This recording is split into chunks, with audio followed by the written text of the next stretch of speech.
Hello friends, આજે ગણેશ ચતુર્થી નિમિત્તે મારા દરેક સબસ્ક્રાઈબરને ગણેશ ચતુર્થીની હાર્દિક શુભકામનાઓ। આજે આપણે બનાવીશું ગણપતિના પ્રિય ચોકલેટી મોદક।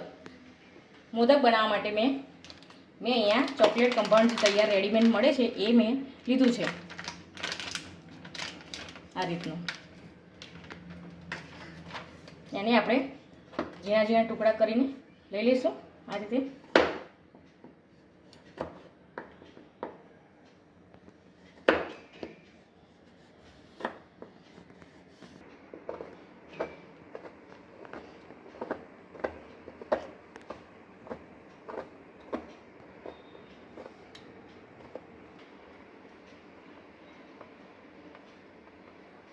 ચોકલેટને આપણે ગરમ પાણી કરવા મૂકી દીધું હતું, એમાં વરાળમાં આવી રીતે ઓગાળી લઈશું।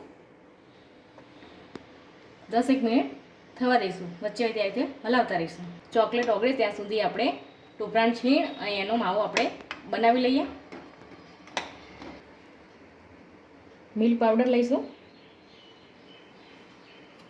ટોપરાણી છીણ લઈશું,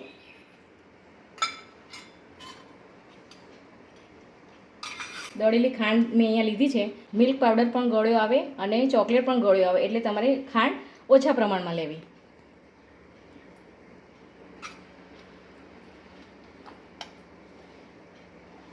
આ બધાને સરખું મિક્સ કરી લઈશું।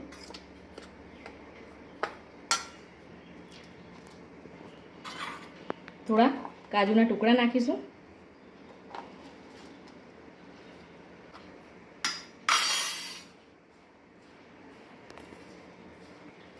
આને આપણે સરખું મિક્સ કરી લઈશું।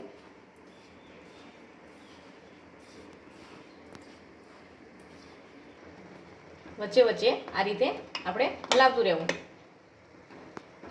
આમાંથી થોડું આપણે અડધું લઈ લઈશું, બીજો રહેવા દઈશું।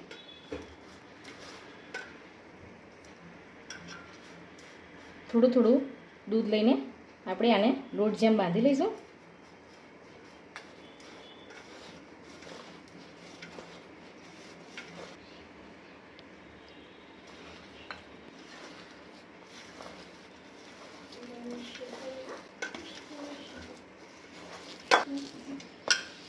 આ લોટ બાંધવામાં આપણે 2 થી 3 ચમચી જેટલી જ દૂધની જરૂર પડશે। આ રીતે બાંધી લેવું। આને આપણે એક સાઈડ મૂકી દઈશું। બીજો હતો એ આમાં ફરીથી આપણે લઈને આમાં ચોકલેટ ઉમેરીને પછી આનો લોટ બાંધી દઈશું। ચોકલેટ અહીંયા આપણી ઓગળી ગઈ છે, તો ગેસ બંધ કરી દઈશું। ચોકલેટ અહીંયા આપણી ઓગળી ગઈ છે, તો આ બધું મિક્સ કરેલું છે, એમાં આપણે આ ચોકલેટ ઓગળેલી નાખીશું।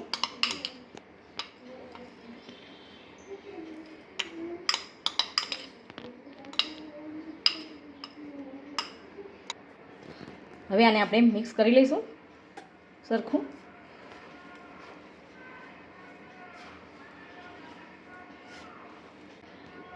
થોડું થોડું દૂધ નાખીને આપણે લોટના જેમ તૈયાર કરી દઈશું।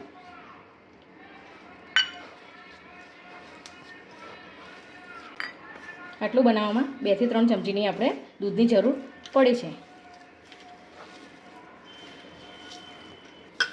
આ રીતનો લોટ આપણો બંધાઈને તૈયાર થઈ ગયો છે। હવે આના આપણે મોદક બનાવીશું। મોદકના બીવાને આપણે થોડું ઘી લગાવી દઈશું।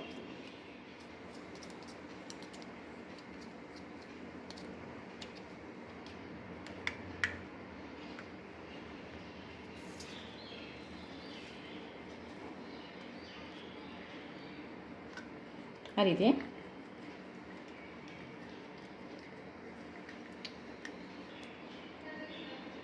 પહેલાં મોદક બનાવીએ ત્યારે પહેલાં ચોકલેટનું જે લેયર છે એ પહેલાં સાઈડમાં ભરી લઉં સરખું, અને વચ્ચે થોડી જગ્યા રાખવી। આ રીતે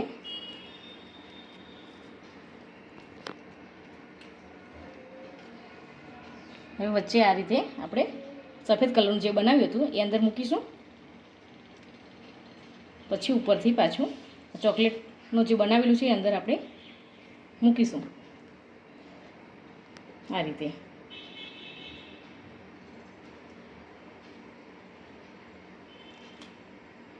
આ રીતે આપણે મોદક બનીને તૈયાર થશે.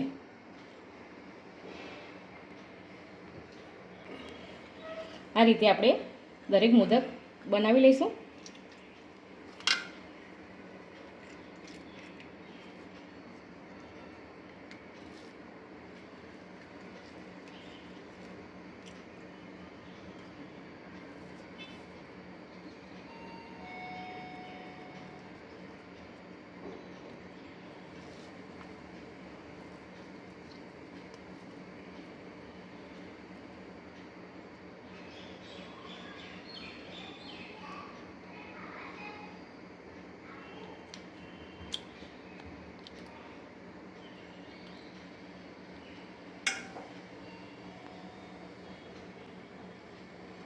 આજની આ ચોકલેટી મોદકની રેસીપી સારી લાગી હોય તો લાઈક કરો, શેર કરો અને સબસ્ક્રાઈબ કરો.